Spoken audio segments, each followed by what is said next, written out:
समाचार संदेश न्यूज़ना ऑपरेशन पाताळनी गृहમાં ગુંજ થઈ। સુરેન્દ્રનગરમાં ગેરકાયદે કાર્બોસેલનો મુદ્દો ગુંજ્યો। ગેરકાયદે કાર્બોસેલની ખાણ મુદ્દે ગૃહમાં ચર્ચા થઈ। મૂળીમાં ગેસ ગળતરને કારણે મોત થયા। ખાણ માફિયાઓને ત્યાં રેડની જાણ પહેલા થઈ જાય છે। આવા સામે ગુસ્સી ટોક મુજબ કાર્યવાહી કરવાની માંગણી ઉઠી છે। સુરેન્દ્રનગરમાં ગેરકાયદે ખનન કરવામાં આવી રહ્યું છે અને ખાણો ચાલી રહી છે।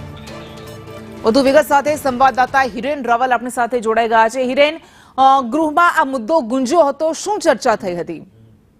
ઓપરેશન પાતાળની સીધી ઇમ્પેક્ટ વિધાનસભા ગૃહમાં જોવા મળી છે અને ધારાસભ્યએ જે પ્રશ્ન પૂછ્યો છે એમાં સીધી રીતે કહેવામાં આવ્યું છે કે જો ન્યૂઝ ચેનલના મહિલા પત્રકારને આ અંગેની માહિતી મળતી હોય અને મહિલા પત્રકાર જો કૂવાની અંદર જઈ અને ત્યાંની સ્થિતિ વાસ્તવિકતા બતાવી શકતા હોય તો કરોડો રૂપિયાનું બજેટ સરકાર પાસે અને ઉદ્યોગ વિભાગ પાસે છે।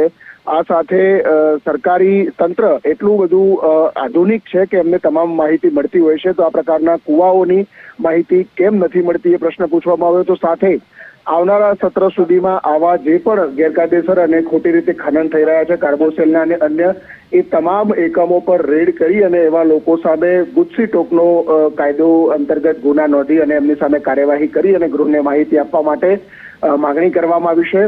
રાજ્ય સરકારે કહ્યું કે અમે 2200 જેટલા કૂવાઓ છે એનું પુરાણ કર્યું છે, તો આ 2200 જેટલા કૂવાઓ ગેરકાયદેસર હતા અને એનું પુરાણ સરકારે કર્યું છે। આ 2200 જેટલા કૂવાઓમાંથી ખનીજ નીકળી ગયું ત્યાં સુધી સરકારને ખબર નહોતી પડી, પરંતુ ત્યાર પછી એટલે કે ખનીજ માફિયાઓ એ ખનીજ લઈ ગયા ત્યાર પછી એમને ધ્યાનમાં આવ્યું હતું। કોંગ્રેસ તરફથી આરોપ એ પણ લગાવવામાં આવ્યો હતો કે સરકારની એ સ્થિતિ નથી કે એક પણ ખનીજ માફિયાઓ સામે બોલી શકે। ત્યાંના લોકલ તંત્ર હોય, ગ્રામજનો હોય કે કોઈ પણ વ્યક્તિઓ બોલી નથી શકતા અને જે વ્યક્તિઓ બોલે છે એમની સામે જીવનું જોખમ રહેલું હોય છે અને એટલા જ માટે આ પ્રકારના સામાજિક તત્વો છે ત્યાં બેફામ બનેલા છે।